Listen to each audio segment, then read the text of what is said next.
Minhas irmãs, meus irmãos, o que eu acho entre tantas coisas admiráveis na palavra de Deus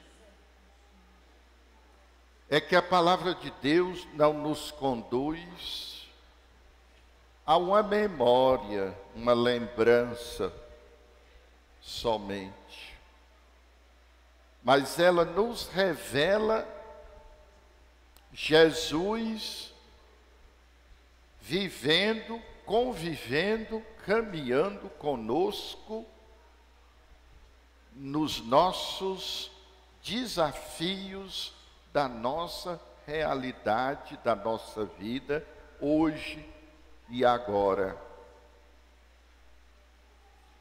Na primeira leitura dos Atos dos Apóstolos, feita pelo Miatovitch, nós vemos que os apóstolos estão diante de um conflito, porque toda convivência humana é conflitiva. Havia cristãos de língua hebraica e cristãos de língua grega. E por falarem línguas diferentes, e por estarem em Jerusalém, cuja língua materna era o hebraico, eles ficam de fora. E surge um conflito. Começam a reclamar, porque dizem que não são tratados do mesmo modo que os de língua hebraica. E os apóstolos se reúnem diante daquele conflito e criam uma nova instituição. Tem gente que hoje quer só repetir. Outros querem partir do nada e criar tudo. Não é assim.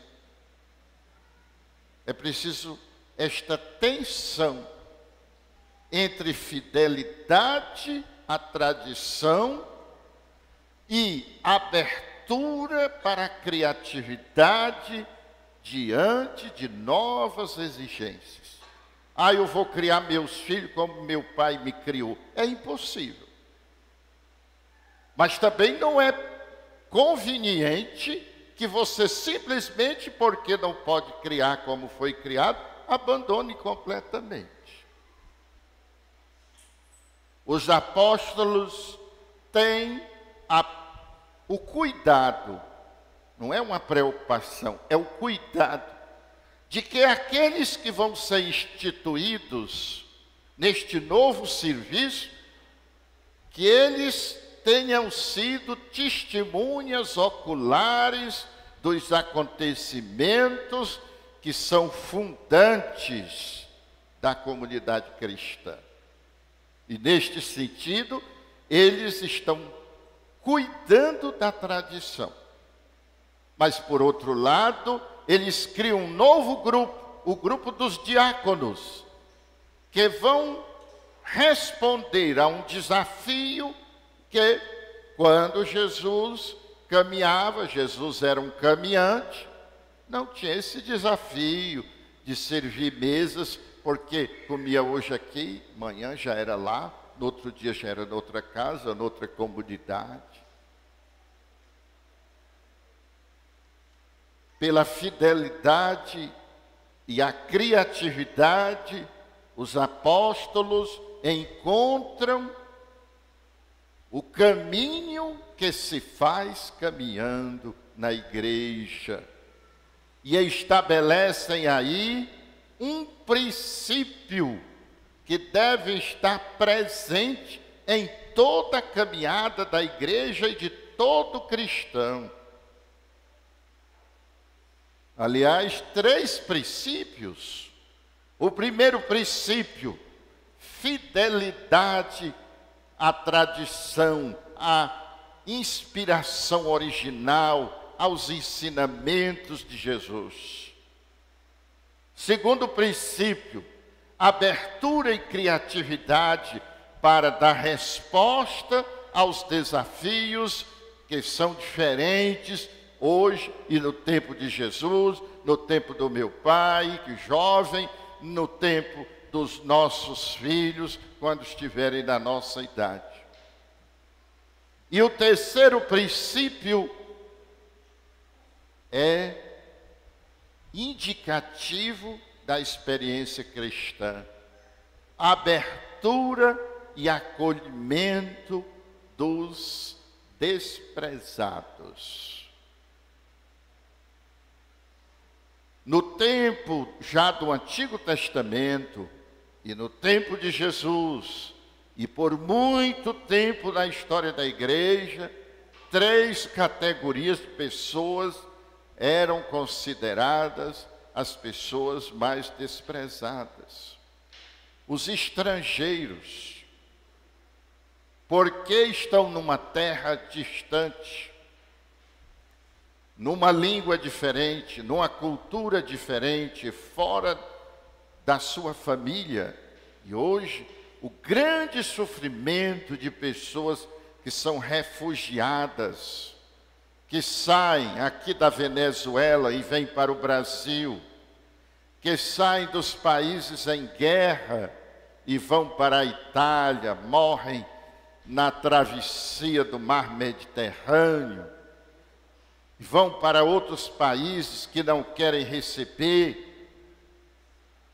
São desafios já daquele tempo, que estão presentes ainda hoje, das pessoas que vão do Nordeste para Rio e São Paulo, das pessoas que vêm da zona rural para as cidades e não encontram espaço e vão formando um cinturão de favelas em redor de todas as cidades do Brasil.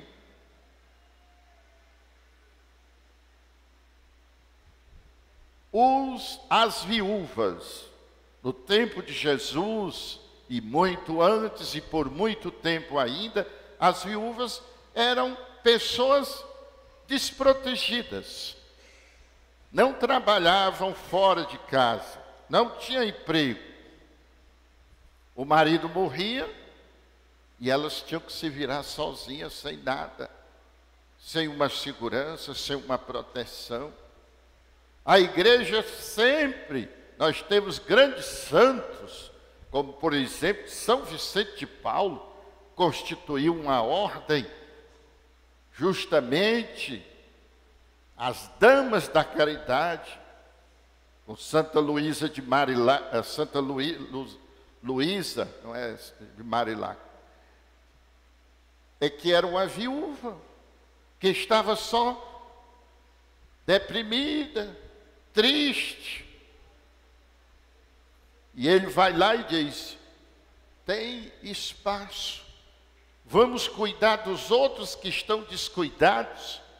E criou a ordem das damas da caridade, que se tornou na congregação das irmãs vicentinas.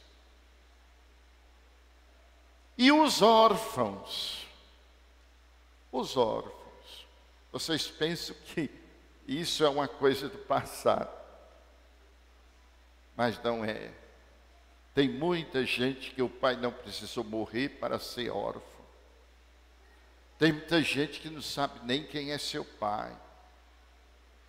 Tem muita gente que sabe até quem é o pai, mas o pai preferia desconhecê-lo. Um dia eu fui aqui no orfanato, me cortou o coração. Um garotinho de 12 para 13 anos perguntou se eu não queria ser o pai dele. Porque vão lá, as pessoas olham, e quanto maior são as crianças, os adolescentes, menos aparece gente para adotá-los. E quando eles completarem 18 anos, o orfanato diz: meu filho, minha filha, Pronto. Aí ele sai da porta do orfanato e ele vai para onde? Não tem referência, não tem família, não tem ninguém. Isso não são poucas pessoas não, gente. A igreja sempre é um critério, é a gente acolher aqueles que ninguém acolhe. Quantas vezes eu penso em desistir de certas atitudes minhas, de acolher o que todo mundo diz, não dá, mas é preciso. Isso é um critério de vida cristã. Não descartar ninguém, acolher aquele que não tem ninguém. Reconhecer que somos filhos do mesmo Pai e que somos irmãos. E amar aquele que está distante e fazê-lo próximo, porque foi assim que Jesus fez. Na segunda leitura, feita pela Karim, o conflito está presente. De novo, porque viver é administrar conflitos internos, relacionais, de trabalho, com a autoridade, com a família. São Pedro está falando que Jesus, pedra rejeitada pelos seus conterrâneos, pelos seus irmãos de fé, pelos seus próprios parentes de sangue, se tornou a pedra angular, onde alguns se erguem, como ele próprio Pedro foi erguido por Jesus. Tu és pedra, e sobre esta pedra, que sou eu te ergo, construindo a minha igreja. Cada um de nós é convidado a ser uma pedra viva sobre a pedra fundamental que é Jesus. E sem esta pedra fundamental não é possível construir igreja. Mas não é possível ser pedra viva se não se acolhe a palavra de Deus. É o que São Pedro está dizendo. A palavra de Deus provoca um conflito. Porque uns aceitam e outros não aceitam. Ela, ao ser proclamada, ela provoca conflito. Ela mexe com nossa consciência, ela mexe com os nossos comportamentos. Mas não nos rejeita, nos convida à conversão, à mudança de pensamento, à mudança de comportamento, à mudança de atitude, à mudança de sentimento.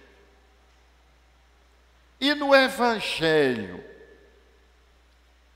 Jesus convidou, depois de 3 anos, conversando, convivendo, ensinando, talvez abraçando, beijando, não sei, mas convivendo como um pai. No momento íntimo da Santa Ceia, a última que ele teria com seus amigos, ele faz uma revelação aterradora. Um de vocês vai me trair. Todos ficaram espantados. Todos ficaram perguntando, serei eu? O outro, serei eu? E Jesus vai dizendo, Jesus já tinha dito, esta é a última vez que eu vou cear com vocês ainda neste mundo. Chegou a hora decisiva, onde o poder da ignorância, da prepotência, vai esmagar o poder do amor, mas vocês tenham confiança que em 3 dias eu ressuscitarei. Mas eles ficaram muito apavorados. Apavorados porque Jesus estava com eles. Apavorados porque Jesus dissera que aquela era a última vez que ele comeria com eles antes de entrar na glória do Pai. Apavorados porque Jesus já havia falado como seria a sua morte próxima. Apavorados diante de que um deles seria o traidor.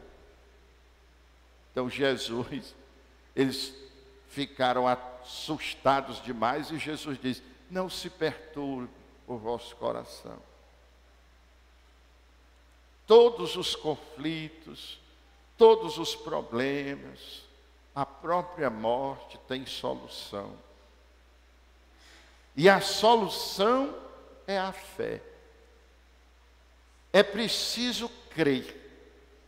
É preciso crer em Deus. E é preciso crer em mim. Jesus nos mostra uma coisa muito interessante. Que Ele não é como Deus, mas Deus é como Ele para nós. Porque a Deus ninguém vê. E muita gente quer transformar Jesus só em Deus para não ver e fazer a pintura que Ele bem desejar. Que nem Nossa Senhora conheceria. Não, esse aí não é o meu Jesus. Mas Deus é como Jesus. Quem me vê, vê o Pai. Jesus é o revelador do Pai. É Jesus que revela quem é Deus. No seu comportamento, nas suas atitudes, nos seus gestos, na sua entrega até o fim, até a última gota de sangue e de água do corpo, por amor. E ressuscitou glorioso. Ele, quem quiser ver Deus, olha para Jesus. Temos que vê-lo, compreender que Ele está entre nós, revelando o Pai. E ainda mais, Jesus mostra que não é para destruir o conflito, mas para humanizar o conflito. E o conflito se humaniza pela fé. A fé em Deus, a fé nos outros. Imagine, por exemplo, que todas as pessoas passassem a ser mentirosas. A gente não poderia mais conversar com ninguém. Para que eu converse com alguém, eu tenho que acreditar que aquela pessoa pode até mentir, mas não mente toda hora da sua vida. E aquela pessoa, para olhar para mim, ela precisa também achar que eu até que posso mentir, mas que não é todo o tempo. Imagine que todas as pessoas começassem a roubar. Como seria possível a convivência? Não seria possível a convivência. Imagine que todas as pessoas quisessem fazer tudo e pudessem fazer tudo o que querem. Um homem desejar uma moça, ele corria atrás, pegar e possuir a moça. Tudo é permitido. Nós estamos caminhando para um mundo que tudo é permitido. E se tudo é permitido, a convivência torna-se possível.